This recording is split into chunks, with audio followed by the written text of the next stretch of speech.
bit about the darker side of UMKC's history.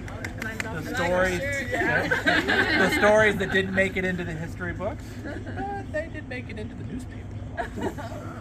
So we're going to walk the campus, and we're going to stop and talk about the history and the places where it happened. It's about a mile of walking if you come back to this spot at the end.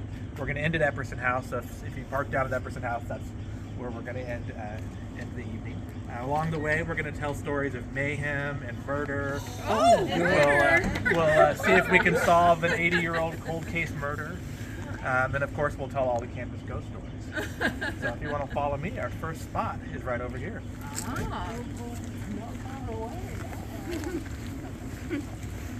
the university has two bell towers. The second one we'll see just a little bit, but this is the first one we're going to talk about. Do you guys know that was a bell tower? Yes. Oh, yeah. It is called the Bounder Bells. The Bounders were one of the university's original fraternities. And I've got a picture of them here. This is what they look like. Oh yes, they look like ruffians. The word bounder is British slang for someone who is a stuck-up, egotistical jerk. And so they named their fraternity the Bounders. And believe me, over the generations, they lived up to that Bounder image. But often they were also among the leaders on campus. There was always Bounders on the student council, part of the yearbook committee, part of the newspaper. They were very often student leaders. And when there was times of crisis at the university, the students often turned to the Bounders. Now the university was founded in 1933. Prohibition ended in 1934. And as an artifact from Prohibition, the Bounders possessed a recipe for purple passion moonshine that was quite the hit. They were the first of our fraternities to become nationally affiliated. They became part of a fraternity called Delta Chi in 1956. And in 1988, the Swinney Recreation Center was completed because our athletics were moving into Division I, and so we needed a more modern facility, so they completed the Swinney Recreation Center. And the surviving members of those pre-1956 Bounders, the original Bounders fraternity, the surviving members came together and they raised the money to build this bell tower, known as the Bounder Bells.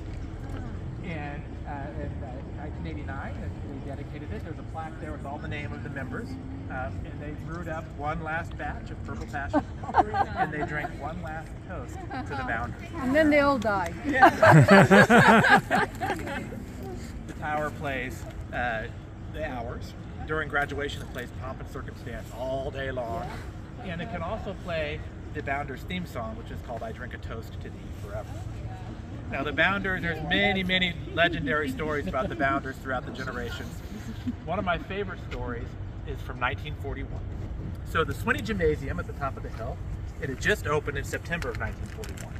And that December, the Bounders went to President Decker, who was the president of the university.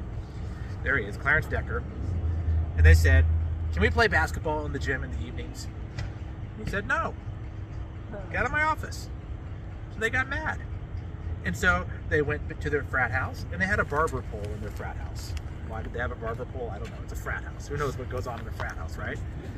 So on the morning of December 6th, 1941, they dressed up that flagpole in a suit. They put a head on it and a sign that said Clarence Decker.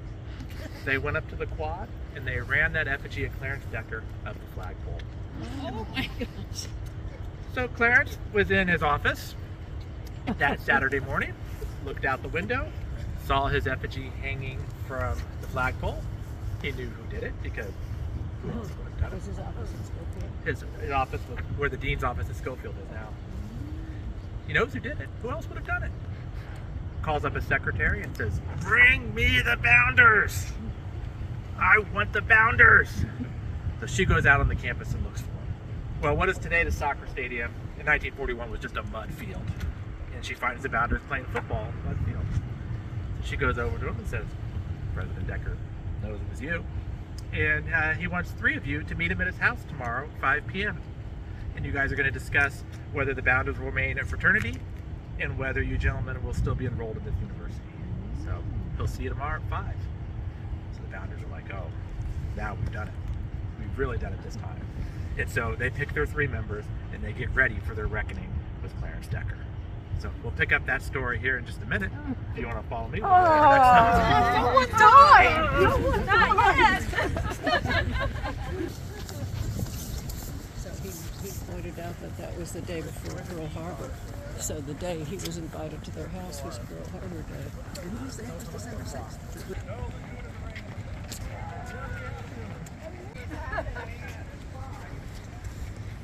So, over the almost 90 years of the university's existence, you would think there's probably times, just law of averages, that we've had students who've been murdered. Yeah. And that's the case.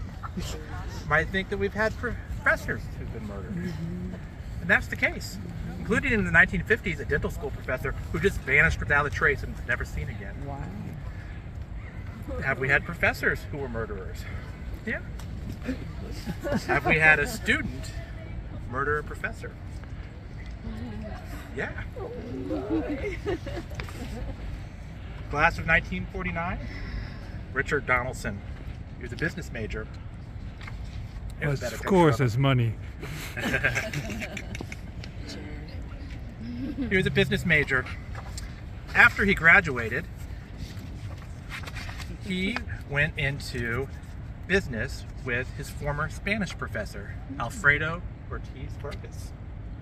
And the two of them invested in a laundromat that was at 12th and Brooklyn Street in the Jazz District. If you know where Arthur Bryant's barbecue is, that was just right across the street from their laundromat. So they invested in this laundromat. And it operated for a couple of years, but it didn't do well. Probably because it was in the absolute poorest, most segregated spot in Kansas City. And in the spring of 1951, things just weren't going well for Richard.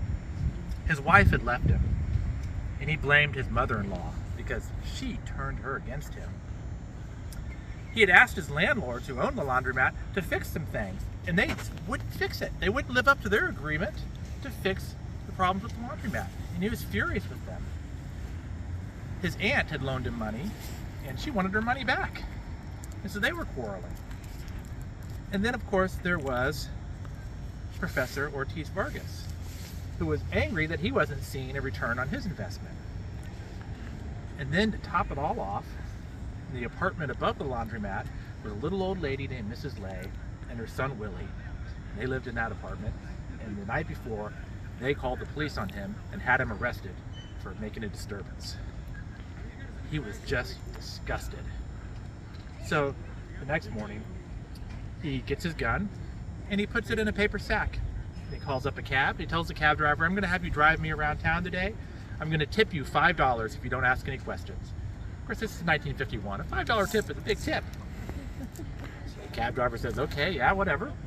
So he gets his paper bag, he gets in the car, and he drives over to the house of his former mother-in-law. Gun and bag, heads to the front door, knocks on the door. She walks up, she sees it's her former son-in-law. She's like, "Whoa, there must be some kind of problem. Why would he come here? There must be an emergency or something." She's just about to open the door, and she can see the paper bag, and she can see the crazed look in his eye, and she thinks better of it. So she doesn't open the door. She goes and hides. He knocks on the door. She doesn't answer. He's furious now. Nothing go right for me. He gets back in the cab, and he goes over to his aunt's house. And he knocks on the door, no answer. Well, his aunt, a couple of weeks before, had won a cruise on a radio show and was in the Caribbean on a boat. And so he looks down and he sees there's several newspapers on her stoop and there's mail in the mailbox, and he's like, "She must be on vacation."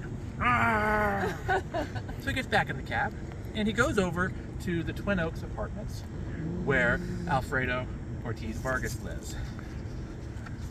For those of you who don't know about the Twin Oaks, when they were built in the late 1940s, they were luxury apartment buildings. There was a fine dining restaurant in the basement. They had a hairdresser. They had valet parking. You could call up, "Would you please have my car washed and gassed for me out front, sir?" And then you could go get your car. But by the time the university bought them in the 90s, they had fallen on hard times.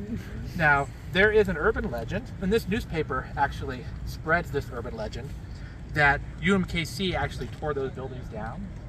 But the truth of the matter is that on the north building, the roaches picked it up and carried it away. And the rats, not to be outdone, picked up the south building and followed after. Well, this is where Professor Ortiz Vargas lived in 1951. And so Richard pulls up in the cab, he goes up to his apartment, knocks on the door, and the nanny answers the door because he and his wife had just had a little baby. And so the nanny goes in the bedroom to take care of the baby. He goes in the living room where he finds Alfredo asleep on the couch. So he sits there and watches him. And when Alfredo wakes up, he sees Richard there, and he sits up and he goes, "Richard." Richard pulls out his gun, shoots him twice. He falls to the ground, shoots him twice again. Calmly goes down, gets back in the cab. Says, "Take me to the grocery store that my landlords own." They owned a grocery store downtown. And so gets in the cab, goes downtown to the grocery store where his landlords own it. They're a brother and a sister. Corners them in their grocery store with his gun, pulls the trigger, click, click, click, click, nothing happens. Goes, "I must have faulty ammunition. Can nothing go right for me?" So gets back in the cab, says, "Take me to a sporting goods store." He goes and he buys more ammunition. Now he says, "Take me to my laundromat." Goes to the laundromat, goes upstairs and knocks on the door of Mrs. Lay, who lives in the apartment above the laundromat. She opens the door. "Hi, Mrs. Lay. I want to talk about what happened last night." "Is Willie here?" "No, Willie will be back soon. He's not here." "Well, can I come in? I want to wait for him. Can I get a drink of water?" She gets to better judgment, opens the door, and lets him in. Then she turns to the fridge to get him water. He shoots her twice in the back.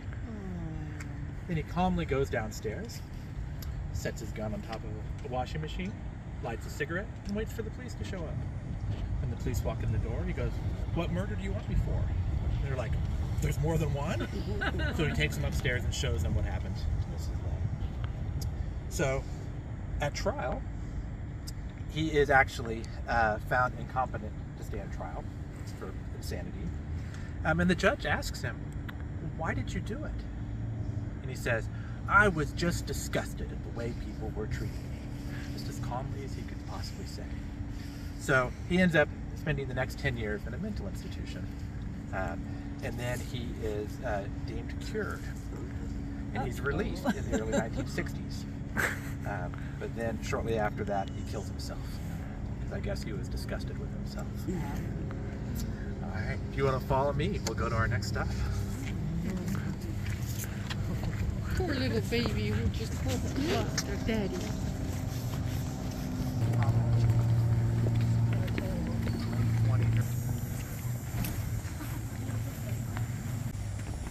When I first started working at UMKC, I thought that this was the University Playhouse. It says University Playhouse right there. I thought it was like some kind of weird theater in the round. But as I started to learn about the university's history, I discovered that's actually just the patio to the Playhouse. The real Playhouse sat right where you guys are standing. So after the Second World War, we inherited 5 surplus Army buildings from Camp Crowder in Neosho, Missouri. 3 of them were barracks buildings, and they became the Fine Arts Building, the Pharmacy Building, and the Dentistry Building. The Officers Club became a student union that was called the Kangaroost, and then the auditorium from the base was reestablished and rebuilt right here, and it became the University Playhouse. I got a picture here, what they look like. So here's a picture here.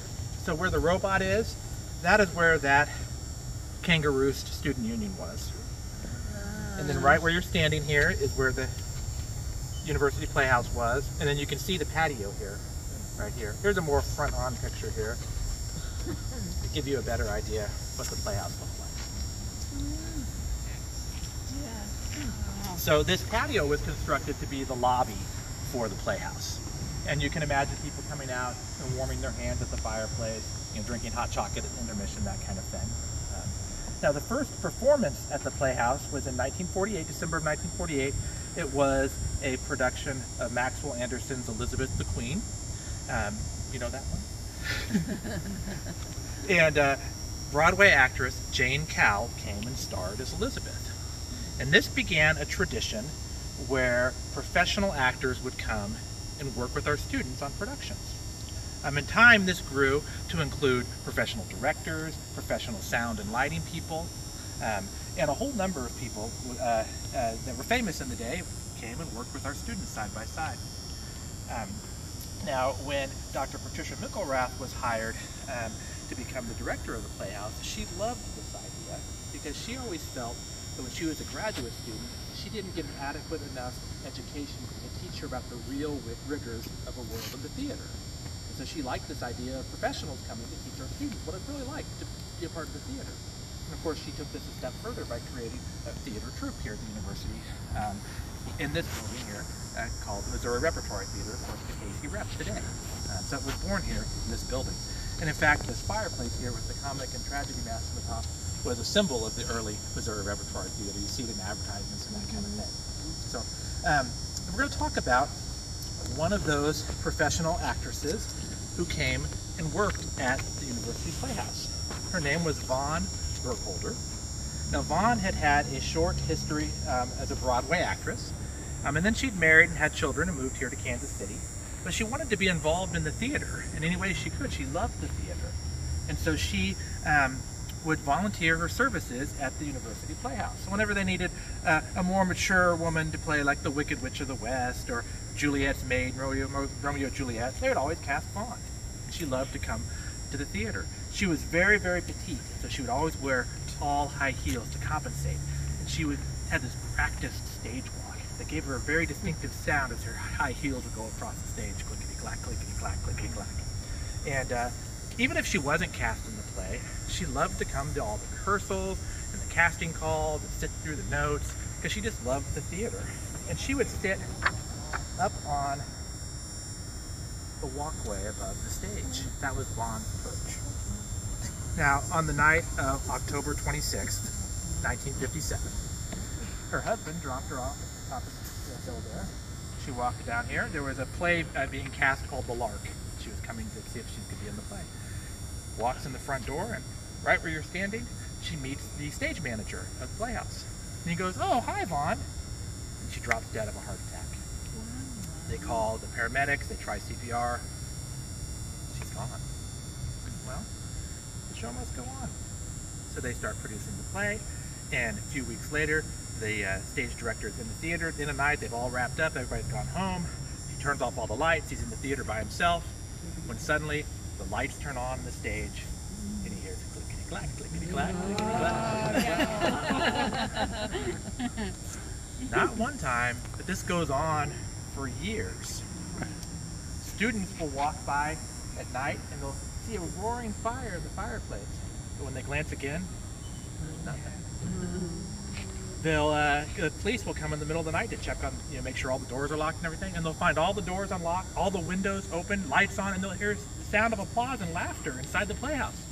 But when they go inside, there's nobody in there. And then, of course, there's the actors who will come to work at the Playhouse, and the guests who will come to work at the Playhouse, and they'll ask, "Who was that woman I saw up on the catwalk a little while ago?" And of course, the answer was always, "It's just the stage ghost." Well, the legend of the Playhouse continues to grow, and it gets quite a reputation. And in 1977, there is a psychic fair on Halloween night over at Pearson Auditorium. And one of the people that comes to the psychic fair is a man named Maurice Schwalm. Now, Maurice was an insurance agent by day, but by night he was Kansas City's most famous ghost hunter.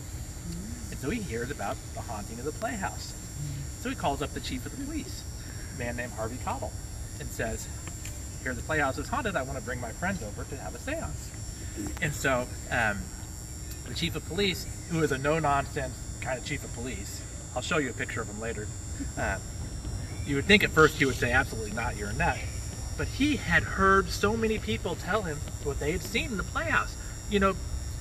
Influential people from the community that had come to productions had told them impossible things that he didn't know what to believe anymore.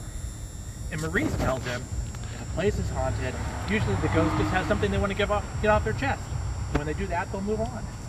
So he's like, "Okay, fine, come to the Playhouse." So Maurice is a little bit eccentric. He was a member of Mensa. He was very proud of this fact. And he had a jean jacket, and on the back he had bedazzled Mensa.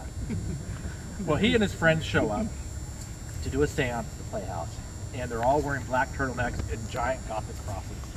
And this is like 1977, so you can imagine how bad their hair is. They come to the Playhouse, and that same stage manager is still there all these years later, still works at the Playhouse. He sits in with them as they meditate and try to make connection with the beyond. So they're sitting in the Playhouse, nothing's happening, nothing's happening. And finally that stage manager stands up and goes, I just felt a cold slap across my face. So he gets up and he leaves. So Maurice and his friend are just kind of sitting there, and they continue on trying to meditate and connect with whatever's out there.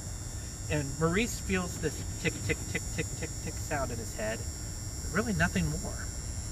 So at the end of their session, they get up and he's thinking, well, maybe there's not really anything here. And then they look over on the wall. On the wall is a corkboard that's got headshots of various people who performed at the theater over the years, including the headshot of the stage director.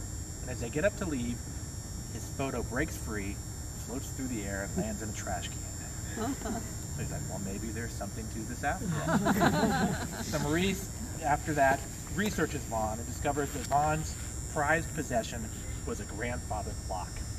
So he says, well, maybe she was trying to connect to me with the sound of that grandfather clock. Well, in 1978, the Playhouse is going to have to be torn down. Because let's face it, folks, it was a temporary building in the 1940s, and we were still using it in 1978.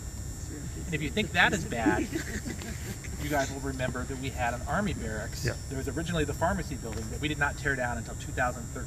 Oh, yeah. You'd walk past over there and you'd look over and you'd be like, my God, that's an army barracks. That's exactly what it looked like. So the Playhouse has to be torn down. And so the chief of police calls up Maurice and says, you have one last chance, they're going to tear the building down. So Maurice shows up again. He's got a friend who was an actress, and she's going to help call out to Vaughn. And he brings Channel 4 News with him, a cameraman from Channel 4 News. They come into the Playhouse, and they start their session. And Maurice always would carry a Polaroid camera with him, and he'd just take random shots and try to find, light orbs and that kind of thing. And there's just nothing. And the actress is calling out to Vaughn. Vaughn, this is your last chance. They're tearing down the Playhouse. It's your last chance to come perform. We want to see you, Vaughn. Where are you, Vaughn? Come out, Vaughn, wherever you are. Nothing. And so they get ready to leave. And Maurice looks up at the catwalk and sees kind of like a gray light up at the catwalk. So he tells the cameraman, hey, shine your camera up there really quick. So the cameraman shines the camera up there. That night he goes home and he looks over all the footage. And he looks at that footage of that gray light up there. And in a single solitary frame, you can see Vaughn on the catwalk looking down at him. Well, Playhouse is torn down in 1978. 1979, the Performing Arts Center opens to replace the Playhouse, and the Spencer Theater opens. And it's not too long after the Spencer Theater opens that there's reports of strange phenomena. Doors that were locked are suddenly unlocked. Lights that were off are suddenly on. There was one woman who was a costume designer, and on multiple occasions, she left for the evening. When she came back the next morning, her project had been miraculously finished. One actress was walking across the catwalk above the stage at the Spencer Theater, and as she was going down the metal spiral staircase, she tripped and fell into midair, and a hand steadied her and put her back up on the steps. No. Then, of course, there are the actors and the patrons who would come to the Spencer Theater, who would ask, who was that woman I saw standing on the catwalk a second ago? And of course the answer was always, it's just the stagegoers. Well, the most famous story comes from this actress here. Her name is Laura San Giacomo, and she performed as Juliet in 1985 in Romeo and Juliet. And if you've ever seen the movie Pretty Woman with Julia Roberts, she played Julia Roberts' friend in that movie. She's been in many movies and TV shows since then. One of her first big roles was here at the Missouri Repertory Theater as Juliet. And she told this story many, many years later on Tonight Show with Jay Leno. And she said that she had a scene where she had to dance across the stage and sing a little song all by herself, do this scene by herself on the stage. So she gets up there to do her scene, and suddenly there's this woman in full costume dancing with her step for step the entire time, right next to her. And she's just completely freaked out. But she's a professional actress now, she keeps her cool. She does her best. She runs off the stage, runs to the stage manager and says, "Who was that woman up on the stage with me?" And of course he says, "It's just the stage ghost." All right, if you want to follow me, we'll go to our next stop.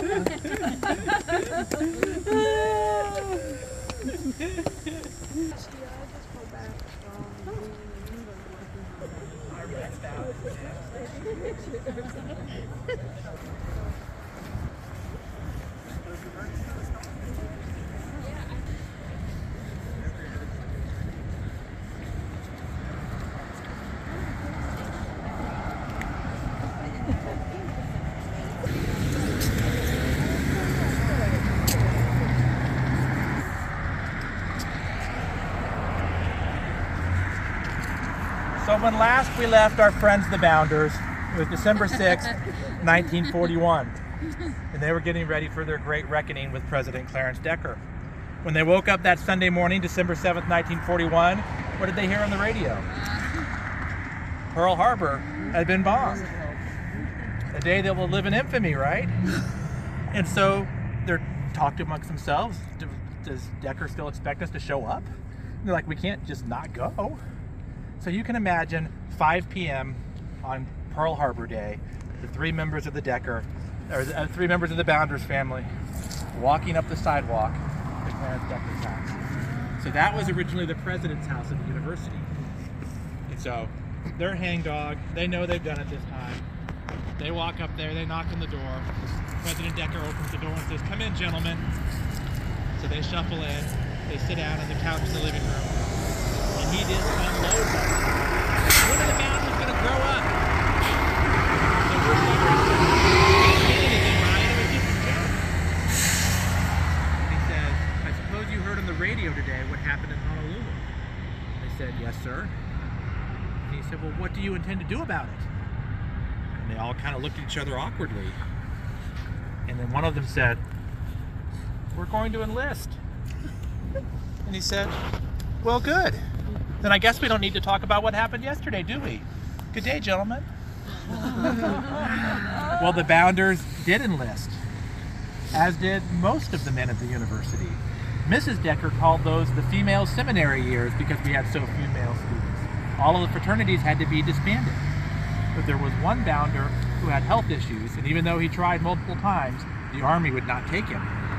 And so after the war, he was able to single-handedly rebuild the Bounders fraternity with tales of their antics and their parties, and of course his possession of a certain beverage recipe I'm sure played into it as well. And like I said, the Bounders were a force on UMKC's campus, and were the first of the fraternities to become nationally recognized. They became part of Delta Chi in 1956. Delta Chi lasted here all the way until 2002, when they decided to light a car on fire and roll it down into Rockhurst's parking lot. So I feel safe telling that story now that it's 20 years old. So Delta Chi is not here anymore. But it's a hell of a run for fraternity, indeed. And the Bounders legacy, like I said, still endures because we have the Bounder bells to remind us of it. All right, we're going to walk up to our next spot, which is the original entrance of the university. The original what? Original entrance.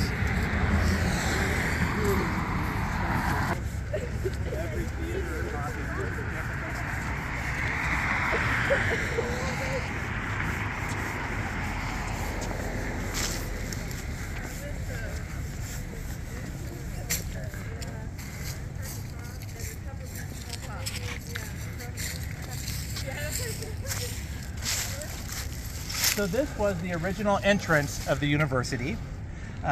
What is today known as Schofield Hall was originally the home of Walter Dickey and his family, and this was his driveway. So it cut in here, it cut around to the side, and went over to the side of the house, and then down to the little stone garage that used to be down there. That was originally the carriage house for the home. And some of you probably remember before they put down the driveway, how it curved over and down by the house. So the stone to build that house was actually quarried right here from the campus where the Plaster Center is today. And that is where the campus pond was. It filled in with water and became the campus pond. So this was the original entrance to the university. And Dickey's address was 5000 Rock Hill Road, which is why that's the university's address. So got to tell you one more Bounder story, right? So remember how I told you in 1956 that they were the first fraternity to become a nationally recognized, part of a nationally recognized fraternity? That was a long road for them to get there. They wanted that for many, many years, and they were continually told no. Clarence Decker was forced to resign in 1953. In his replacement, Earl McGrath, one of the first things he promised the students was, I'll bring national sororities and fraternities. Well, it didn't happen, and years went by. So they were angry. And so in 1956, they rented a hearse. And they backed the hearse up right through his driveway here, and they took out a coffin. And on that coffin was a big sign that said, Our hopes and dreams of national fraternities. And they had a couple of kids playing the drum and a couple of kids playing trumpet, and they marched that coffin around the quad and gave it a New Orleans style funeral. And then they walked through the admin building, which is Schofield Hall today, down to next to the Playhouse patio where they had dug a grave, and they buried their hopes and dreams. The next time the faculty senate met, they approved national fraternities. So we're going to walk through the original entrance of the university, and we're going to go back in time and talk about some of the early years.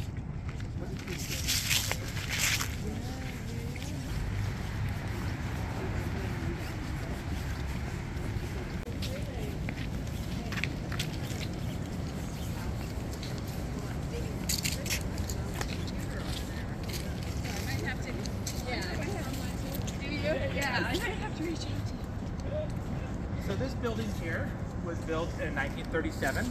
Originally it was called the Liberal Arts Building. It was the gift of an anonymous donor.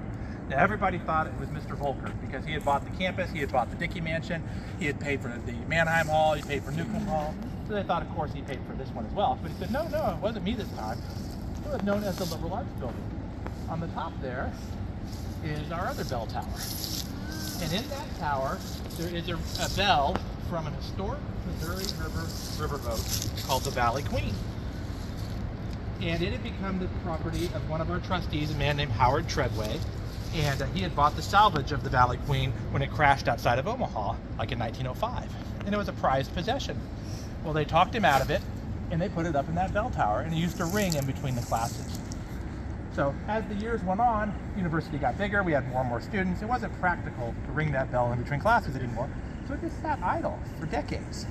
And then in 1983, for our 50th anniversary, they refurbished it enough so that it could ring one more time for the 50th anniversary. Remember that? No? So it rang one last time, and then nobody heard it since. And then I used to talk with Bob Simmons, head of facilities here, and we'd have a debate. Does the bell even exist anymore? And so he gave me the keys to Haig Hall to go through it and try to get up in that tower and see if I could find the bell. Well, there's nothing but air conditioning and heating vents underneath that whole top floor there. So I couldn't get up to it. So I thought, well, we're never going to know. And then I talked to Professor Bubach, who's at the very top office of Haig Hall. And he said, you know, on the other side of my office, there's a door. So I went and I got the keys again, and Sarah and I from facilities, went through the door and found this long lost chamber that hadn't been opened in God knows how long. And there was a ladder going up to the roof. And so we went up on the roof, we went in, and sure enough, the bell was there. So one of the things I would love to do, no, I didn't ring it. But one of the things I would love to do before I ever leave UMKC is raise the money to refurbish that bell so that it can ring again. Somewhere people can see it. Does it need to be refurbished again? Oh yeah. Look at the electronics. That's like straight out of 1937 right there. So what would have to happen is they'd have to have a mason take apart the tower. A crane would have to lower the bell. They'd have to refurbish it, get up there, make a modern system to ring it. Get the crane again, put it back up there. Mason put the tower back together. That's not going to be a cheap task. So I'd love for that. I'd love to raise the money for that somehow, some way. So the building course is called Haig Hall today. 1952, a local woman named Lena Haig passed away, and she gave us $200,000 for scholarships in her will. And it was also revealed that she had been the original donor of this building back in 1937. And so the students asked that it be renamed Haig Hall, and it's been known as Haig Hall ever since. Now, of course, President Decker and his wife Mary, they knew it was secret. And one night they had her over for dinner, and they asked her, well, why have you been so generous to the university? You don't have any children, you don't really have any ties to us. And she told them, Well, Mr. Volcker is investing his money in this university, and I trust Mr. Volcker. We're going to go inside up to the second floor landing, and we're going to look at one of the university's great art treasures.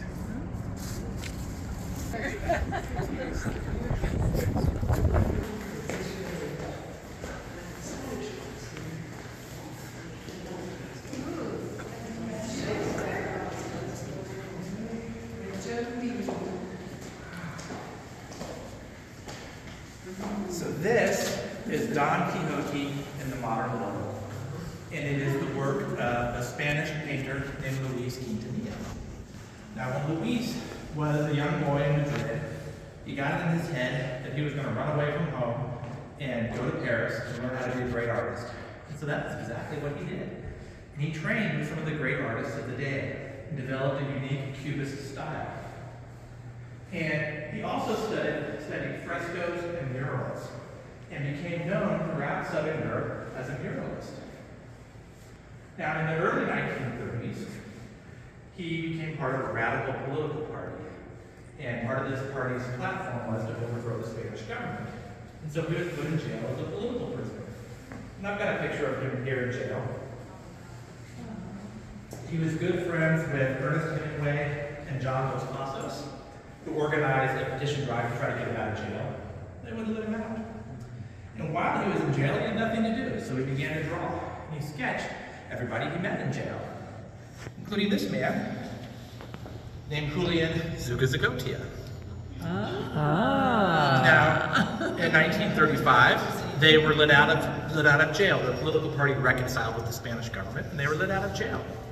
And Julian went on to become the interior minister of Spain. And Luis went back to painting. But then General Francisco Franco brought the Army of Africa over from Morocco and tried to take over the Spanish government in what became known to history as the Spanish Civil War. Now, the Spanish Civil War was a proxy war of the Soviet Union against fascist Italy and Germany. Both sides poured in millions of dollars, troops, weapons, tanks, you name it. And Spain was absolute chaos for the rest of the decade. Quintanilla became a great folk hero because he put down his paintbrushes and he picked up a gun in defense of Spain. And he led troops in battle on the front lines in the famous battles of Madrid. So he became a great folk hero. So much so that he earned a spot on General Franco's famous top 10 people I want to execute list. And so in 1939, the Spanish government decided to send Quintanilla out of the country because they knew they were going to lose. And they didn't want Quintanilla to get captured and executed. So they sent him to the United States. And he came to the United States and he worked on Spain's exhibit at the 1939 World's Fair.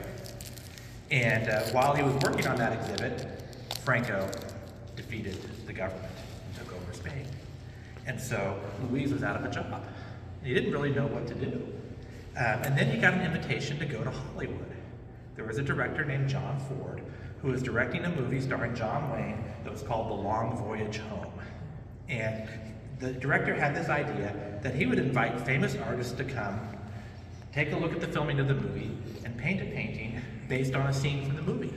And then these paintings would tour to galleries and museums around the country and generate publicity for the movie. It's kind of an ingenious idea. And so Quintanilla goes to Hollywood and paints this painting that's called The Bumboat Girls, based on a scene from the movie. And while he's in Hollywood working on this project, he meets a Kansas City artist named Thomas Hart Benton, who happens to also be a muralist, and so the two become fast friends. Well, of course, Thomas Hart Benton is also best friends with University of Kansas City president Clarence Decker. And so they arranged for Quintanilla to come to the University of Kansas City. There was a special program the government had for refugee artists. And part of that program, he came to the University of Kansas City to be the first artist in residence. And it was agreed beforehand that he would teach art and he would leave behind murals on the second floor of what was then the fairly new Liberal Arts Building. And as the story goes, Quintanilla and Decker came up here and stood right where we're standing right now. And Quintanilla said, well, what do you want me to paint? And he said, how about Don Quixote in the modern world? So that's what we have here. All of the characters are drawn from the the university's students, faculty, and staff. And Quintanilla used to stand in the window right there, and he'd watch the students come and go. And when he saw somebody he wanted for the mural, he'd run down and bring them up, and he'd sketch them to put them in the mural. Here's another example here. Apparently his English was not good, so he did a lot of pantomime. Now, if you look at the murals, they look like a coherent whole mural. But if you look really closely, you'll see they're actually put together like a jigsaw puzzle. And that is because these are painted fresco style. The paint is put on the wet plaster. You only have a very short amount of time that you can apply the paint. You have to do it in small sections. So these are put together with jigsaw pieces. And here's a picture here of Quintanilla working on one of those jigsaw pieces. Now, if you look at these, and you know how they were created, you have to realize what a master artist he was. The paintings are all coherent, the colors are flawless, everything matches. And he had to do these one little section at a time. Now, to help him was our head of maintenance, a man named Carl Kurtz, who happened to also be a master plasterer. And so Carl came and helped, and he applied the plaster, and then Quintanilla would come behind him and paint. And so to reward him, he was cast in the role of Don Quixote's sidekick, Sancho Panza. Over here we have Carl Kurtz as Sancho Panza. Now, if you know the Don Quixote story, Don Quixote is a Spanish nobleman, but he's delusional. He thinks he's a knight of yesteryear like Lancelot or King Arthur. He thinks, well, if I'm this famous knight like Lancelot, I should be out having epic adventures, right? So he goes to his neighbor, a poor farmer named Sancho Panza, and says, I want you to be my squire. And Sancho Panza says, well, you're crazy. What do you mean you're squire? And he says, if you become my squire, at some point, you will become king of a small island. And so Sancho Panza says, okay, then count me in. And the two go on madcap adventures around Spain, most famously attacking windmills, thinking that they're dragons. One day, Quintanilla was looking out the window, and he saw Alexander Capon, who was professor of English, walk into the building. And so he says, that's my Don Quixote. So he runs down, he grabs Alexander Capon, and Alexander Capon becomes Don Quixote, depicted as a 1940 American businessman. Now I'll give you kind of a loose interpretation of what the murals are telling us. This is Sancho Panza's ideal world. He's a poor Spanish farmer. All he wants is a good harvest, beautiful women, and a fine cigar. This is his ideal world. Over here, we have his real world. This is Sancho Panza when he becomes the king of the small island. And it's a small island indeed.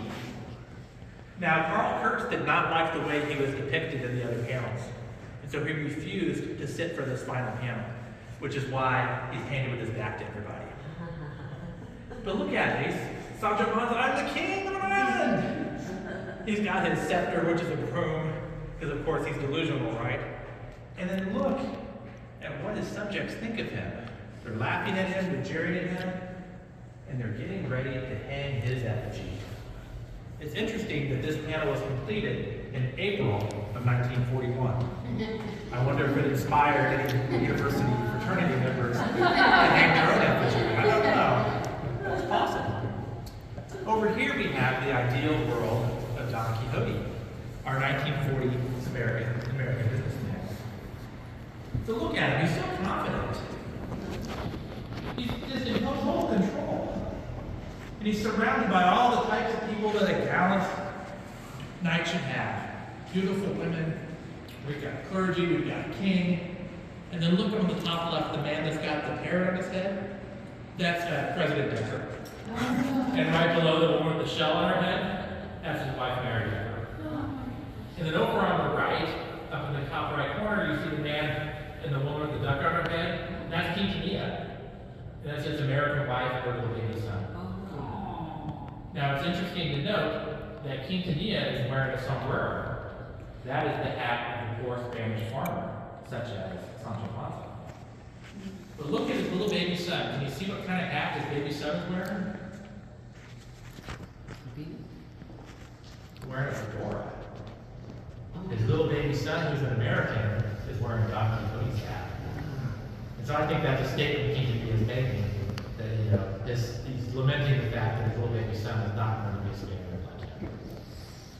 That's our ideal world for Don Quixote. Over here we've got Don Quixote's real world. This is the panel I like to call the monster panel. We've got Don Quixote sitting there. Look at that fine tailored suit. He's got his pipe. He's just so confident, not a care in the world. But of course we know it's Don Quixote, so we know he's delirious. There's this monster crawling the ladder that's getting ready to pour a bucket of water on him. Why? It's like he's trying to wake him up. Wake him up to what? And then down here in the corner, you see this giant monster mouth. Notice that little mustache. Does that remind you of anybody? And look what's going on inside that monster mouth. We've got brown shirts goose-stepping. We've got men being executed in the firing squad, men being hung, men being beaten. And then if you look down there in the bottom corner, you can see General Francisco Franco himself sitting on a pile of skulls. What that monster mouth represents is the horrors of fascism that is swallowing up Europe and is getting ready to swallow up everything. What stands in his way? Don Quixote. It's a very powerful message. This is 1940 or 1941, before Pearl Harbor. So we don't know what's going on in Europe. We read some little stories in the newspaper, we see the newsreels from the movie, but we don't know any fact. That was King Quixote's reality in Spain. And he brings that story here to our students. Now remember our friend Julian Zubizarreta, who went on to become interior minister of Spain. Well, Julian also earned himself a spot on General Franco's top 10 people on going to execute list. And when Spain fell, he escaped to Paris. But when the Nazis took Paris, they captured him. And they sent him to Madrid, where Franco had him executed in the spring of 1941. The exact time Quintanilla was painting his mural. His family survived, though, and they escaped to Mexico City. And in time, he had a grandson, also named Julian Zubizarreta, who as a young man became interested in art and studied art at some of the world's foremost schools of art. And today, his grandson, Julian Zubizarreta, is the director of the Nelson Atkins Art Museum. Yes. And he heard that there were Quintanilla murals over here. And he thought, wow, I should come over on my lunch break and check them out. Because he knew his grandfather was friends with Quintanilla, and he knew that Quintanilla liked to put, faces of people he knew in his murals. So maybe I'll see my grandfather's face. Mm-hmm. So imagine his surprise as he was looking at the murals, and he sees that they were dedicated to the memory of Julian Zubizarreta. So imagine my surprise when I saw my own name staring back at me. It's a small world, huh? Yeah. But then again, that's what the message of this mural is, isn't it? Now, as you can imagine, in 1940s Kansas City, when these murals were available to the public, they did not receive the most enthusiastic reception. People did not understand this new modern art. In fact, one woman said to President Decker, "I love coming to lectures at the university, but I hate walking through that second floor landing. Can't you cover those murals up?" And he said, "Madam, if you will donate $1 million to the university, I'll think about it. If you will donate $2 million to the university, I'll go to the trustees and I'll suggest it. If you will donate $3 million to the university, I will go to the trustees and demand that they take these down and store them for a generation to better appreciate them." She said, "Do you think they're worth $3 million? And he said, "They are absolutely priceless." Now remember, Quintanilla was primarily a muralist. Painted murals all over Italy, southern France, Spain. What do you think happened to those in the war? What did the fascists do to them? They tracked everyone down and destroyed them. There's one small candle that survives by accident in Madrid, and then there's these. So they are absolutely priceless. And you can believe that if anything ever happened to this building and became structurally unsound, we would save these for sure. They're priceless. All right, folks, are we ready to move on? That was awesome. These are restored.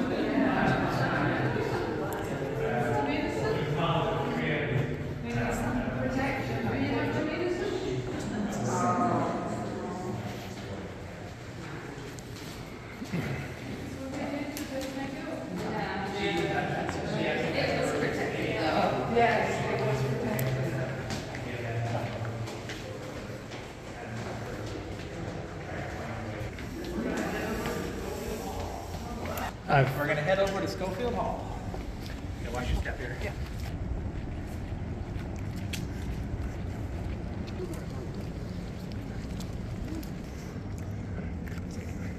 I like to call this the most famous place on campus. This is where the university started. This originally was the home of Walter Dickey. Walter Dickey came to Kansas City in 1888 from Toronto, Canada. And he bought a factory that made baked clay products, like sewer pipes, roofing tiles, that kind of thing. And because Kansas City was closer to cities like Denver and San Francisco and Los Angeles, growing markets for those products, he was able to outcompete his competitors back east on the shipping. And so he became extremely wealthy. And sometimes you will hear an urban legend that he built this house here on purpose to antagonize his great political rival, William Rockhill Nelson, owner of the Kansas City Star. Nelson had his own huge house that sat where the Nelson Atkins sits today. It was called Oak Hall, colossal mansion made of native stone. And as the story goes, Dickey built his house here so that whenever Nelson came out on his back porch in the morning with his cup of coffee and the Kansas City Star, he'd have to look up at the hill and see the house of his rival up on the hill higher than his house. The legend even goes so far to say that one time Dickey was in his house with a telescope spying on Nelson's house and spotted Nelson looking back up at him with his telescope. Well, the fact of the matter is that with most urban legends, there's a tiny little grain of truth in there somewhere, and a lot of it is just made up over the years. When this house was built in early 1912, actually Dickey and Nelson were on good terms. Both were huge admirers of former President Theodore Roosevelt, and both were also against Kansas City political boss Tom Pendergast. And so they had that in common, and they were on pretty friendly terms. That would change in the fall of 1912 because President Theodore Roosevelt came out of retirement to run for a third time as president against Howard Taft, the president of the United States. And they both ran in the Republican primary. Now, Nelson considered Roosevelt a personal friend, and had Roosevelt over to stay at his house on several occasions. And so he backed Roosevelt. But Dickey was an establishment man, and he backed President Taft. And so when Taft won the Republican nomination, Roosevelt ran as a third-party candidate. And they split the Republican vote, allowing Woodrow Wilson, the Democrat, to win. And so after that, Dickey and Nelson would never speak again. Well, in 1915, Nelson died. And he left behind provisions in his will that after his wife and daughter had passed away, he wanted all of his assets sold, his home torn down, and an art museum for Kansas City built in its place. And so you'd think, okay, he's dead and gone, the feud's over, right? Well, in 1920, Dickey decides that he might want to run for political office himself. And so he runs for Republican ward chairman for his ward. And the Kansas City Star publishes a disparaging article about him, saying that a vote for Dickey is no better than a vote for Pendergast. And so Dickey loses the race for ward chairmanship. Well, if he can't even become ward chairman, he's never going to get elected to any other political office. And so his political aspirations are dashed.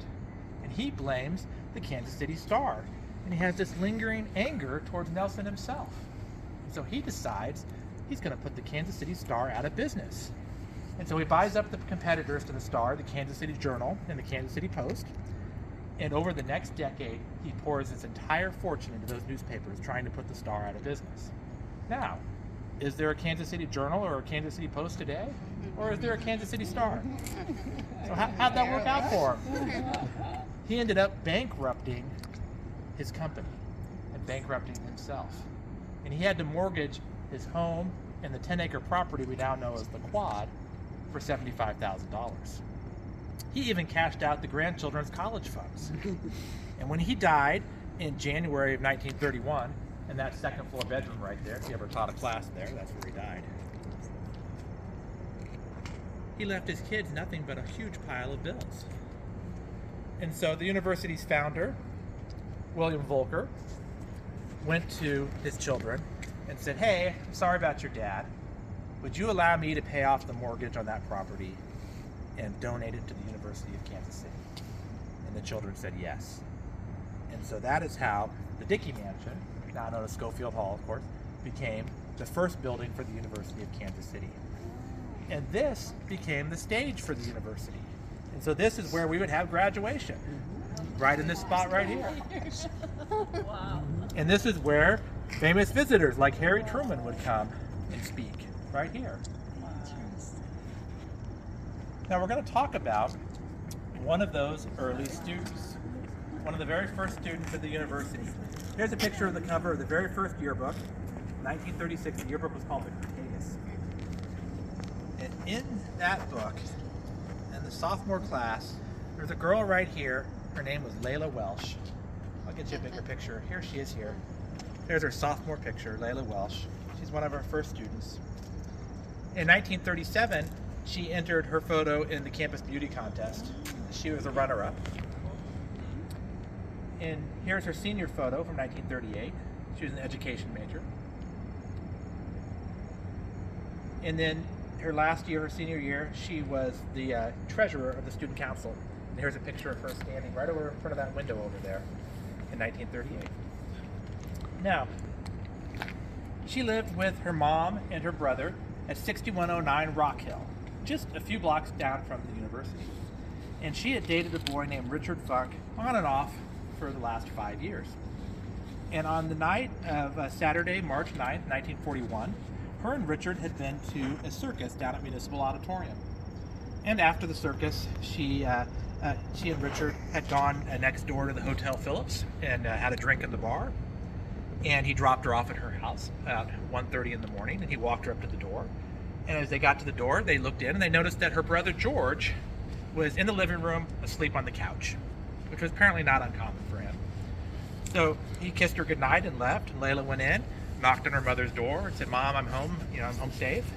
He said, "Would you wake me up early tomorrow for Sunday school?" And her mom said, "Sure, no problem." So they all go to bed. About an hour later, her mother, Mrs. Welsh, hears this thud, thud. She wakes up and she goes, "Oh my gosh, George must have fallen off of the couch." So she goes out in the living room, and there's George sound asleep on the couch, just like he was. She thinks, well, maybe coal settled in the furnace or something weird happened in the furnace. That was the sound. Doesn't think anything about it, so she goes back to sleep. The next morning she goes and she knocks on Layla's door. It's Layla, time to get up. Her brother was a real estate agent. He'd already left that morning to go show houses. And she knocks on the door, "Layla, it's time to get up." And there's no answer. "Layla," nothing. So she tries the door and it's stuck. And so she forces her body against it. She goes, "Layla, why have you wedged a chair on the other side of the door?" So she forces herself in the room. She goes, "Oh, Layla, it's freezing in here. Why did you leave the window open?" So she goes over to shut the window. And as she turns to wake up Layla, she sees that Layla is covered in blood. In the middle of the night, someone had crawled through the window, hit Layla twice in the head with a hammer. Thud, thud. Then, when Mrs. Welsh got up, it could clearly be heard walking around the house, right? He slit Layla's throat and waited as all the blood drained from her body. Police figured it probably took half an hour. And they cut a horseshoe-shaped 1-pound chunk of flesh from her left buttock and fled in the night. When the police get there, here's a picture of the police investigating the scene outside the window. There were some footprints in the mud. They were too damaged to really make casts or anything. They find the hammer lying on the floor of her bedroom. They find this knife stuck in the ground outside of her window. In the neighbor's yard, they find a pair of bloody cotton work gloves.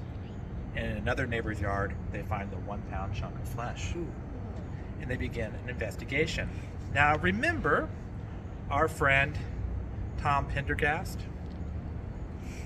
Well, in 1939, he had gone to jail for tax evasion. And so, here's his mugshot. I love this picture of him. This really encapsulates everything that was Pendergast. So, he goes to jail for tax evasion. Kansas City elects a new city council and a new mayor to try to clean up the city government and get the political machine out of it. The Kansas City Police Department is taken away from the city and given to the governor, where it remains to this day. Kansas City Police Department is part of the governor's office. And they hire an FBI agent named Lear Reed, who had been the man to investigate the Union Station massacre. They hire him to be police chief, and he tries to clean up the police department. First thing he does is go to the police department and say, "You're all fired," and then hires all new officers, trains them, tries to come up with modern forensic techniques, update all their files, that kind of thing. It's a daunting task.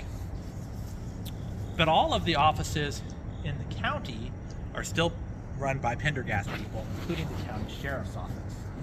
And so the police come to investigate, and the sheriff's office comes to investigate. They begin competing investigations into the Welsh murder to see who could solve it first, because whoever solves it first is going to gain favor with the public when it comes for voting time. Now here's some of the newspaper articles. This was front page news around the country for 2 years. Maniac kills sleeping girl, that kind of thing. When they got wind that she had been in that beauty contest, there were stories, Kansas City beauty queen killed in her bed, that kind of thing. So they start investigating the case, and they really don't have a lot. They round up all of the perverts and these sex criminals they can find. There's no leads. They have no idea who could have done this. This girl didn't have an enemy in the world. There was no reason that someone would have killed her. This is obviously something personal. She was targeted. But they don't have any leads. They don't have any idea who could have done this. And so the case really starts to kind of go cold. And then one day, a man comes to the police and says, "I remember selling a pair of gloves just like the ones you found to her brother George." Another man comes to the police and says, "I remember selling a knife just like the one you found to her brother George." Now it just so happens that both Layla and George were going to inherit some money. Now George was going to inherit twice as much money. And his fingerprints were on the windowsill. The police asked him about that, and he said, "Well, I used to hang out with her in her room, and I'd sit in the windowsill. She didn't like me to smoke in her room, so I'd always blow the smoke out the window. That's how my fingerprints got there." Right? So the sheriff's office and the police have these competing investigations. They take turns grilling George. And you think that, you have the picture of like the room with the light bulb swinging. That happened. At one point, sheriff's deputies took him down to the Missouri River and held his head underwater and tried to get him to confess. And he wouldn't. He said, "I didn't do it. I didn't do it." The county prosecutor convenes a grand jury. And the grand jury abuses witnesses that don't testify the way they want them to. So when his mom gets on the stand and says, "No, when I heard those two thuds, I went out and George was asleep on the couch," they start saying, "You're a liar, you're protecting them. Quit protecting them, you liar." They hire a private investigator to follow George around wherever he goes. And so when the presiding judge gets wind of it, he has no choice but to throw the case out. So that leaves the city prosecutor to charge George. So in the fall of 1942, George goes to trial. And the man who says he sold George the gloves gets up and says, "Yes, it was George, I'm positive." But under cross-examination, he says, "Well, I don't really remember selling the gloves, but I had a vision that it was George." Then the man who said he sold George the knife gets up there and says, "I'm positive it was George. I have a photographic memory." And so his defense attorney gets up there and says, "Do you recognize my colleague sitting at the table with me today?" And he says, "No, why should I?" And he says, "Because I sent him to your store last week and he bought the exact same knife." Because he's discredited. So what we're really left with is the windowsill with fingerprints on it. And so the prosecutor's fingerprint expert says, "Well, those fingerprints were fresh. They were only hours old," which is baloney. You can't date fingerprints on it. So you can't even do that today. And so George is acquitted. There was not one speck of blood evidence anywhere but Layla's room. Not in the living room, not in George's car, not in his room, anywhere in the Welsh house, not in any of the houses that George had access to as a real estate agent. Not one bit of mud, blood, any evidence. George didn't do it. We're going to fast forward now to 1947, January 1947, Los Angeles, California. A woman named Betty Berthinger is pushing her baby in a baby carriage through her neighborhood, and in a vacant lot up ahead, she sees a mannequin just laying in this vacant lot. The arms and the legs are all akimbo, so she pushes the baby carriage over to get a look at this mannequin in the vacant lot. Only it's not a mannequin. It's a woman who's been cut in half. Now, the newspaper people get there before the police do, and they take this photo. But it's so gruesome, they airbrush a pretty face and a blanket over the body so you can't see what it really looked like. You can go on the internet and see if you want to see the real photo, but I do not recommend it. I saw it by accident one time. I'm like, oh! But you can find it. So the woman is fingerprinted, and they begin an investigation to see who it could be. Of course, the media picks this up. This becomes nationwide news. We have a young lady, girl slashed in two, girl torture, slain, victim. The FBI finds her fingerprints and identifies her as Elizabeth Short. But the media dubs her the Black Dahlia. And the reason they have her fingerprints is that because in 1943, she had worked at an army base called Camp Cook near Los Angeles, and she had been arrested for underage drinking. She worked in the camp canteen, and there she had a reputation of being the camp cutie who flirted with all the soldiers. So they begin their investigation. They do an autopsy of her. They discover that she was hit twice in the head with a blunt object like a hammer. And that's what killed her. Her face was slit from her mouth up to her ear on each side, what was known then as a Glasgow smile, but after the Heath Ledger Joker movie, it's known as a Joker smile today. A horseshoe-shaped 1-pound chunk of flesh was cut out of her left thigh. And then her body was cleanly bisected, cut in two, and posed in that alley. Well, the police begin investigating. Who could have done this? Why would somebody have done this? And they go back through, they look at all of her dates and her friends and try to find her history and retrace her steps to figure out what happened to her. And they can't really come up with any leads. And to this day, the Black Dahlia murder has not been solved. Over 50 people have confessed to it, though. And people such as Orson Welles have at one time been considered legitimate suspects. And not one, but two different people have written books claiming it was their own father who did it. Now, after a couple of weeks, the story started to fade from the headlines. Started going below the fold and then to the second page. And so the killer sent the Black Dahlia's purse to the newspaper with a note that says, "Here is Dahlia's things, more to follow." And he begins a cat and mouse game with the police, sending them notes basically saying, "Catch me if you can." Well, the police now have her purse, and they go through the contents of her purse and they find things like her birth certificate, her social security card, and an address book. And they go through every name in the address book looking for leads. And they call everybody in that address book, trying to find some leads to who could have done this. And on a folded piece of paper inside the address book is a phone number. And so they call it. And this man answers. His name is Carl Balsiger. Carl had been a captain in the Army. He had been a quartermaster. And he now worked in Los Angeles as a delivery man for bakery supplies. And so they say, "Well, why is your phone number in the Black Dahlia's purse?" And he says, "Oh, yeah, I met her, a few weeks back in December. And I felt sorry for her. And so I let her hang out with me for the day when I was doing my rounds. And then that night, she had nowhere to stay, so I paid for a motel room for her in Hollywood. And the next morning, I went by the motel room, I picked her up, and I took her to the bus station. She went to Oakland to see her sister." And they're like, okay. That's all they had to go on. Well, the Black Dahlia case goes cold, stone cold. And at one point, the Los Angeles Police Department had over 500 officers and investigators working on this case. They could not come up with the killer. 2 years goes by, and the public is outraged.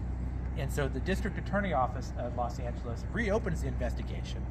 And they go through all the evidence again fresh, and they re-interview all the witnesses. But now they've had a little time to do their own investigating. And they discover some interesting things about Carl. First of all, they discover that when Elizabeth worked at Camp Cook at the canteen, Carl was stationed there. He was the quartermaster. If you know what the quartermaster does, he supplies the base and runs the canteen. So he knew her. But he said he'd never met her before that day he met her in Hollywood. They also discovered that he'd been arrested twice before for beating up women. So he had a history of violence. And his timeline just didn't work out. He said he'd spent a day with her and dropped her off on December 8th at the bus station. but they knew that she took the bus on December 9th. So they tracked Carl down to St. Louis where he lived. He worked for Anheuser-Busch. And they tracked him down and they asked him all these questions, and he finally admits, okay, I spent a couple of days with her, but I didn't kill her. And so they get to talking to him and they're like, Carl, where are you from? From Kansas City. Where did you go to school? The University of Kansas City. And in fact, if you go back to that 1936 yearbook, you will find a picture of Carl Nelson. If you find that to be one hell of a coincidence, so did the investigators. So they contact the Kansas City Police Department. And they said, would you please give us everything you have on the Layla Welch murder? And the Kansas City Police Department said, her brother George did it. He got away with it. They didn't give the evidence over. And so the investigators had no choice to move on to other leads, other suspects. Now, to this day, there's people that believe Carl killed them both. Mm-hmm. One last interesting thing about this subject, this story, and we'll move on, is that in 1957, Carl moved back to Kansas City, where he became the president of the University of Kansas City Alumni Association. All right, folks, the night's getting late, so let's keep moving.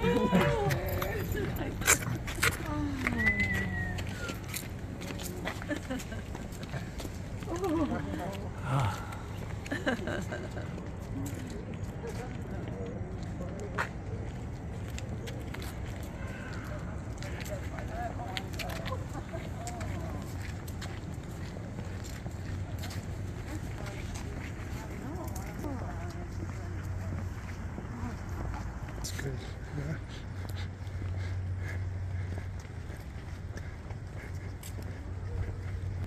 So this is the Linda Hall Library, and this is the site of the former home of Herbert and Linda Hall. Now, Herbert and Linda Hall built their home here in 1915, across the street from Herbert's best friend, Edwin Shields. Edwin Shields owned the East Shields Grain Company, and Herbert Hall owned the competing grain company. And so even though they were competitors in the business world, they were best friends, and they moved across the street from each other. They were J.C. Nichols' original financial backers.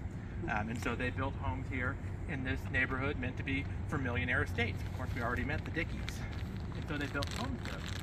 When Herbert and Linda passed away in 1947, they didn't have any children. And so in their will, there were provisions that their home be turned into a private public library, much in imitation of the Nelson Art Gallery. And so the curators of the Linda Hall Library discussed with the University of Kansas City what the best theme for the library should be. And they decided that it should be science and the history of science. And that would allow the university to focus its money on the humanities and the health sciences, which still happens to today. So we have a lot of science students that when they need to check out books or journals, they come to the Linda Hall Library. So here's a picture of the Hall home. The home itself was actually called Linda Hall. It was common to name your big mansion. So Nelson's home was called Oak Hall. The Shield home, which is now Block Heritage Hall, was called Oak Lawn. Epperson House was called Hawthorne Hall. And so Herbert called his house Linda Hall. And so that's why it's the Linda Hall Library. Now, the endowment of the library was large, allowing them to purchase a huge number of books. And of course, people donated books as well. So by the late 1960s, they had hundreds of thousands, not millions, of books and items. And so they needed a modern facility. So in the 60s, they built this facility we have now. And underground, there are just miles of stacks of books with all their collections in there. And over here on the west side, that unit over there is all for storage. And so pages who work at the library are downstairs on roller skates. And so they'll call down, we need, such and such science journal from 1974, and then they'll have to go down through the tunnels on the roller skates to try to find the item and bring it back up. Now in the storage unit over here on the top floor is where they keep the books that are the least requested, those books that nobody ever asks for. And plus they keep stuff up there that people have donated to the library over the years. So, you know, people are like, oh, I've got this vase here that's worth a lot of money, and I'll just donate it to the Linda Hall Library and get a tax write-off. And so now the library has this priceless Ming vase that they can't display, and they have nowhere to put it, and so they put it up there in storage.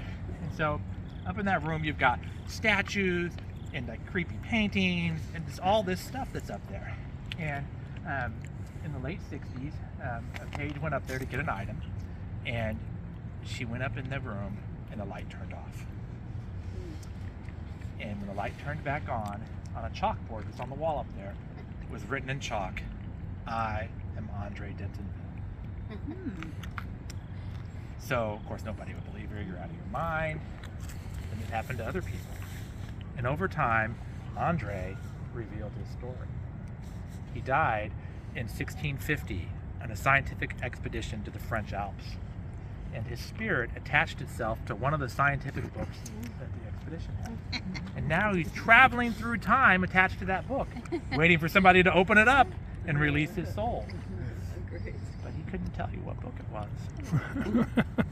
Now, right about the same time, a little bit before Andre came upon the scene, the library inherited the collection of the American Philosophical Society from Boston. And this was a scientific society that went back to colonial America, had people like Thomas Jefferson and Benjamin Franklin as members. So they had a ton of old books. And so they're thinking that maybe Andre hitched a ride on one of those books. So over the years, we learned more of Andre's story. We can never find Andre.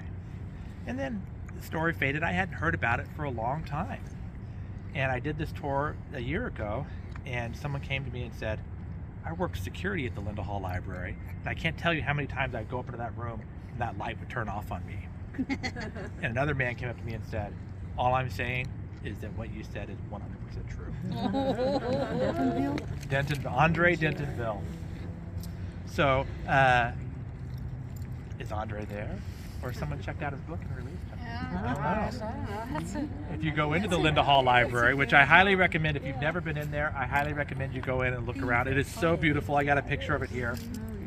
There is an art treasure to rival Quintanilla's murals there called the Tazo, which is a single carved piece of malachite that belonged to one of the czars of Russia. And somehow Helen Spencer got a hold of it and she donated it to the library. And this one they displayed. They didn't put it up in the storage room. But it is an amazing artwork, unlike anything you'll ever see. And if you just look at that library, it's so beautiful. And of course, our students have always been welcome to go in there and study.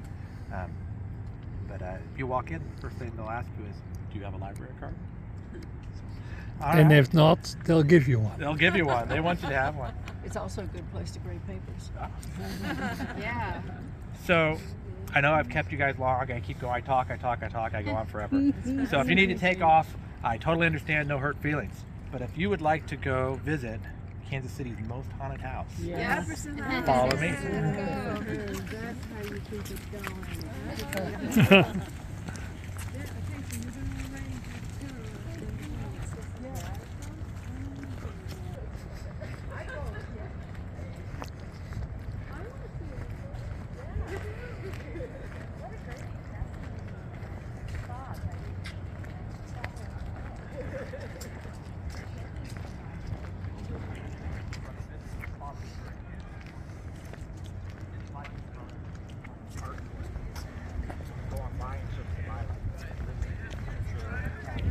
Art Institute. Those are all things he touched and might not exist now if it wasn't for.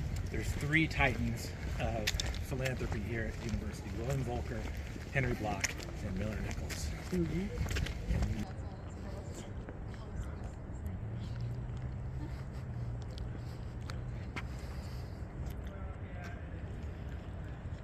There are very few things at the university that unite all the generations of our students, faculty, and staff.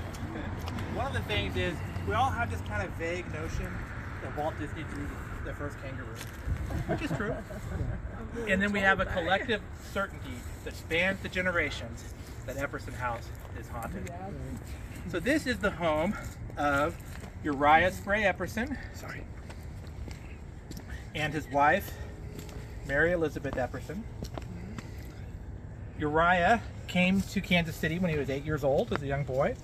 And when he graduated from the 8th grade, he had to go to work to help support the family. He couldn't go to high school. And so he got a job at a packing house here in Kansas City, the Fowler Meat Packing Plant. And you can imagine what kind of job a teenage boy got at the packing plant. Wasn't good. And he worked his way up through every position in the company, eventually becoming the plant manager. And he became very influential in Kansas City's civic and civic society. And there are institutions like the Priests of Palace that he was very instrumental in. When the convention hall burned down famously in 1900 and was rebuilt in 90 days, he was the head of the convention bureau that helped guide that. So he was very influential in Kansas City society. He met his wife, Mary Elizabeth Weaver. She was the daughter of a veterinarian, and they got married, and she shared his passion for music and the arts. And they gave lavishly to Kansas City institutions for music and arts, like the Kansas City Arts Institute and the Kansas City Conservatory of Music. And Mr. Epperson retired in 1898 because the meatpacking plant here in Kansas City closed down, and he didn't want to move to Chicago, so he said, I'm going to retire. And he started up an insurance business because as the manager of the plant, he had a very difficult time finding a company that would insure a dangerous place like a packing plant. And so he started up his own company that used a special formula he came up with where multiple companies could come together, they could pool the risk, and they could insure somewhere dangerous like a packing plant. And it was a success. And so soon all the packing plants in Kansas City were using his insurance company. And then other businesses like grain companies started using his company because grain elevators are also very dangerous because they tend to explode on occasion. So nobody would insure them. So they started using his company. And then when Robert Long, chairman of the Long Bell Lumber Company, used Mr. Epperson's insurance company to insure all of his hundreds of lumber yards across the country, Mr. Epperson became one of Kansas City's wealthiest men. And in 1919, he decided he was going to build himself a statement house here in this neighborhood that was meant to be for millionaire estates. His customers, Edwin Shields and Herbert Hall, lived right across the street here. And so legend has it that he and his wife Elizabeth looked at 1,500 different plans for houses. They hired a famous French architect called Horace Lapierre, and they looked at 1,500 different plans for houses and finally settled on this one, a curious mix of Gothic and Tudor styles that looks like an old English castle. There were 48 rooms, including a swimming pool, a billiards room, a special barbershop room in Mr. Dickey's suite, and a special beauty parlor room in Mrs. Epperson's suite, 4 guest rooms, and a great hall that had a stage on one side, and it was big enough that you could put on theatrical productions in it, which is exactly what they wanted to do. And so about the same time, they welcomed into their society a young woman named Harriet Barse. Now Harriet was a professor of organ at the Kansas City Conservatory of Music, and she also played the organ for the Epperson's church. And she had never married, and her parents had passed away. She was on her own. And so the Eppersons said, why don't you move in with us? We're going to have this house with 48 rooms. We got plenty of room. And so they invite her into their society, and they start referring to her as their adopted daughter because they're really fond of her. And so in the Great Hall, they designed an organ loft where they commissioned an organ, and the idea was that she would play the organ while their friends would come over. It was going to be great. Now, I've got some pictures of what the Epperson house looked like if you want to see what it looked like. Oh, there's Mr. Epperson, there's Harriet Barse. There's the house when it was brand new. Brand new in 1922. There's the Great Hall. Notice the chandeliers. And then on the far side over there, you see the raised platform. That's where the stage was. And there were slots in the ceiling where they could pull up backgrounds and stuff for stage productions. There's the dining room. And if you've ever seen Downton Abbey, I always think of Downton Abbey whenever I see this dining room. I just have this picture of them all in their tuxes and stuff having dinner. There's the swimming pool in the basement. Oh my God. Wow. That's an old photo. That's been covered for a long time. And then there's the billiards room, which is down in the basement across from the swimming pool. And then here's what the Great Hall looks like today. This is taken from the organ loft. I got to go in the Epperson house about 2 years ago and take some pictures, and we did the student newspaper, the U News, and I did a little documentary about it. And then there's a picture of the organ loft. Oh, yeah. So the idea was they'd get the organ, Harriet would play for their friends. House takes 3 years to build because it's right after World War I. There's material shortages, there's labor shortages. In fact, the Eppersons have to hire special craftsmen to come over to do the stonework and the amazing carved woodwork inside the house. Everything, walls, floor, everything is covered with carved oak and walnut panels. Just beautiful hand-carved woodwork. And so they have to hire people from Europe to come over and build this. So it takes 3 years. And then in the fall of 1922, they get ready to move in. And that December, Harriet becomes ill. So she's rushed to St. Mary's Hospital downtown, and they discover she has an infected gallbladder. So they rush her to surgery, and she dies from surgical shock on the operating table. And we think of today, well, that's such a minor operation. Well, in 1922, that was a major operation. So it was not unusual for someone to die during that operation. Well, the Eppersons are devastated. This was the closest thing to a child they had. They loved Harriet. They were so looking forward to living with her. And about this same time, Mr. Epperson decides, you know what, I think I want to retire for good this time. And so his business partner, the manager of his company, James Lynn, says, I'll buy your company. And I'll tell you what, I'll buy your house too.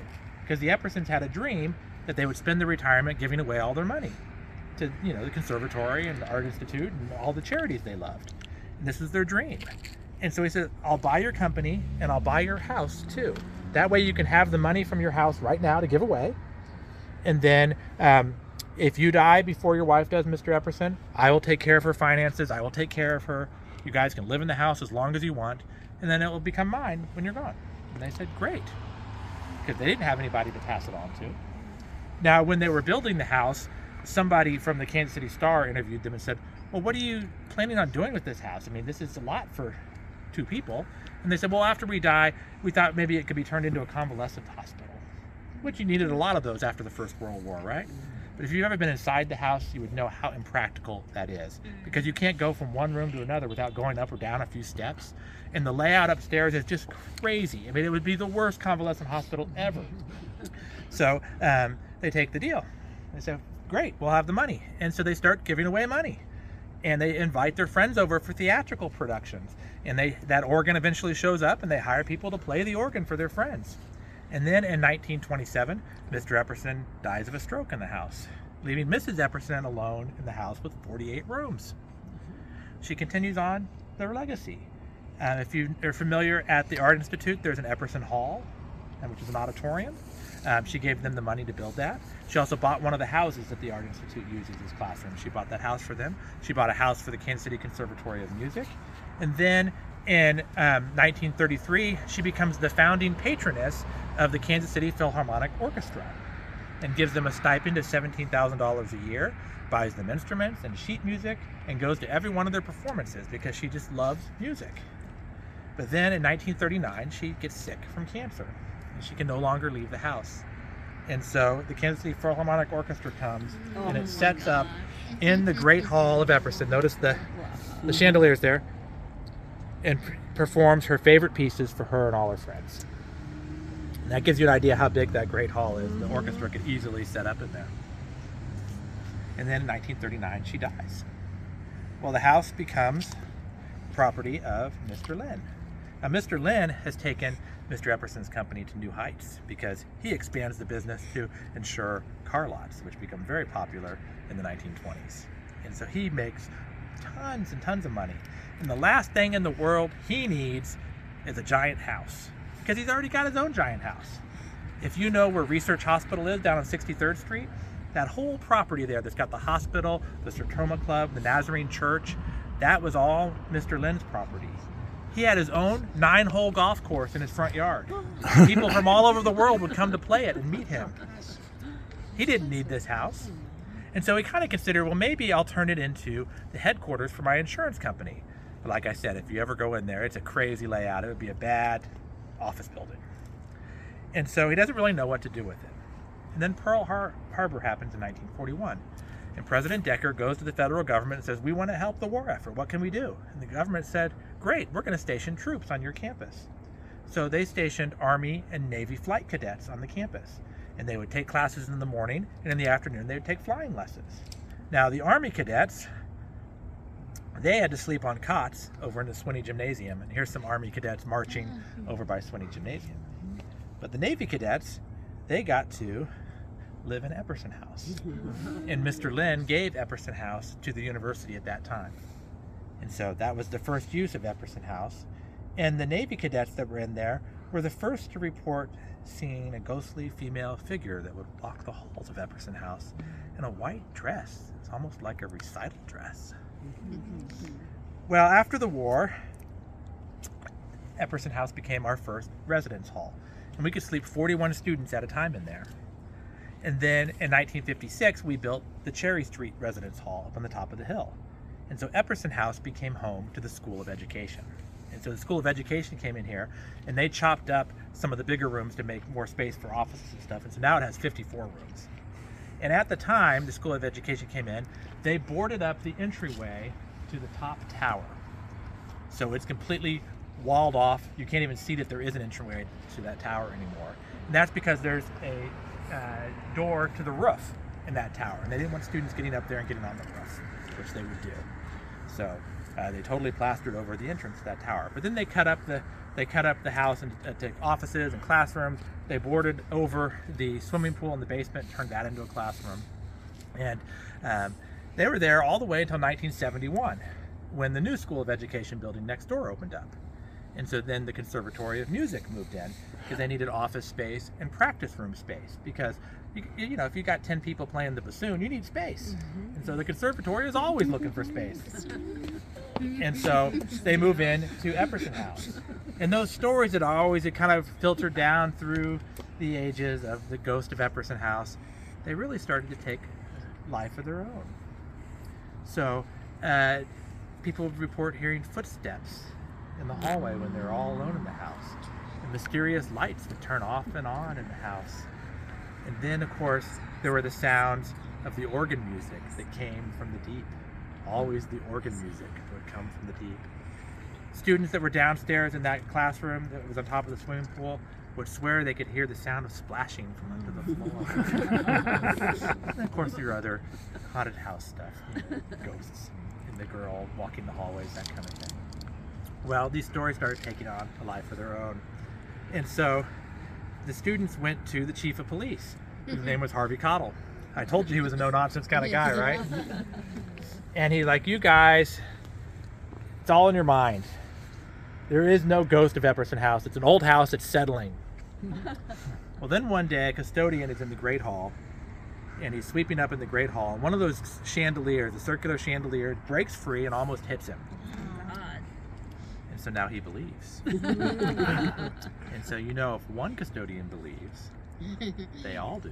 And so now the custodians are afraid to go on Epperson House. 1975, the police get a call, middle of the night, someone is screaming inside Epperson House. So a police officer shows up, pulls up in the driveway back around the back of the house, goes in the house, goes through every room, turns on the lights, looks around. There's nobody screaming inside Epperson House. So he comes back, he sits in his car in the driveway, he's writing up his report. When out of nowhere, a car comes running up the driveway and rear ends him. And he goes, oh my God.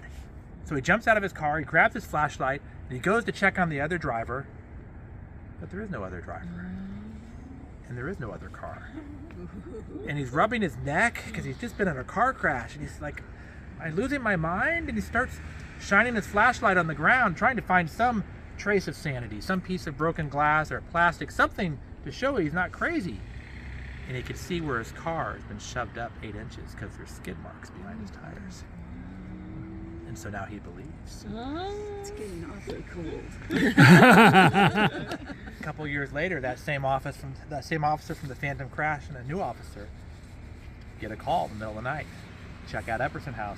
Someone's screaming inside Epperson House. So they go to Epperson House. They go through every room. They turn on the light, they look around, they turn the light off, they go to the next room. There is nobody there. It's a hoax. And so as they're going out the front door, the great front door of Epperson House, first goes the first officer from the Phantom crash. He goes outside. The second officer comes up behind him, and in the entryway, he goes to turn off the light. Now, if you take a look at that switch, you realize it is something straight out of 1922, right? The light doesn't turn off. He tries it a couple times, and the light in the entryway doesn't turn off. So he's like, well, the switch is burned out. Not a big deal. I'll leave it on. I'll call maintenance in the morning. So as he goes out the front door, he turns to shut the door. Both officers are looking in the entryway, and they see a ghostly blue arm reach around, and it flips the light off. And so now he believes. And so the police are afraid to go inside Epperson House. And they go to our chief of police, Harvey Cottle. You've got to do something. Well, he can't just tell the officers, oh, it's settling, it's in your imagination. He realizes he's got a problem now. And he becomes afraid that maybe, the reputation of the house is going to scare people away. Who's going to want to come play for the conservatory in a haunted house, right? Students and faculty are going to get scared off. By now, it's 1979. He doesn't know what to do. And then he goes, oh yeah, there was that psychic at the Playhouse last year. What was his name? Mr. Menza? Maurice Schwalm. I'll call Maurice up, because he told me that the ghost just has something he wants to get off his chest, and once it's gone, they're going to leave. I'll call Maurice, and he'll make the ghost go away. So he calls up Maurice. Maurice shows up. He's got his black turtleneck, his Gothic cross. It's 79, so the hair's still bad. He and his friends show up to cleanse the ghost of Epperson House. And so they go into Epperson House, and they sit in the Great Hall, and they meditate, and they try to make connection with the beyond. And immediately, Maurice feels nauseous, like there's some force that's fighting against him. And he feels there's a female presence trying to talk to him, trying to communicate with him from the beyond, but there's a hostile male entity that's blocking her. And he has this vision in his head of being in a library and books are flying off the shelf, hitting him in the head. And so at the end of the session, he tells the chief of police, I'm going to need to come back next week. So Harvey Cottle's like, okay, fine, whatever. So Maurice goes to the library, and he studies up on the Epperson, and he discovers all these stories I've been telling you, their charity work, Harriet Barse, everything. And he reads that Harriet Barse died in 1922, and he's like, that's really odd. And he finds her death certificate, and sure enough, her death certificate says she died from surgical shock. And then he looks for an obituary for her in the paper, and he can't find an obituary for her. He's like, well, why isn't there an obituary? Were they trying to cover something up? Is there more to this story? So they come back to Epperson House, and this time he brings a reporter from the Kansas City Star with him, who sits down in the Great Hall of Epperson House with his reporter's notebook and his pencil, and he's going to make his own connection with the beyond. And they sit there and they meditate, and Harriet Barse connects with Maurice, and she sends him a series of images that tell the story of what happened in Epperson House. So at the end of the night, Chief of Police says, well, and he tells the chief of police and the reporter from the Kansas City Star that Harriet didn't really die at the hospital from surgical shock, but she died inside Epperson House from a botched home abortion with Mr. Epperson's love child. So as you can imagine, the reporter from the Kansas City Star found this to be very interesting because he had been bored out of his mind all night. But this was a different story, right? And so this story was published. And forevermore, that became the gospel of what happened at Epperson House. Now, beyond the fact that the ghost of Harriet Barse is not the most reliable witness to this story, Harriet was 47 years old. Mr. Epperson was well into his 60s. Not impossible, not very likely either. Also, they had more money than Croesus. They could have sent Harriet anywhere in the world. And she could have come back and look at the baby I adopted. That's what Nellie Dawn next door did. Also, with modern technology, I went on the Kansas City Star archive. In about 10 seconds, I found Harriet Barse's obituary. Oh. It's tiny. She didn't have any family, but it's there. That does leave the question, though. Is Epperson House haunted? I have talked to people who have been in that house all hours of night and day, been by themselves 2 in the morning inside that house. They said, is it creepy? Hell yes. Is it haunted? I've never experienced anything odd. And then I've talked to people who swear to God they have heard the organ music. They have seen the female figure. They have heard footsteps. They have seen lights turn off and on. One of my favorite stories comes from like 1982.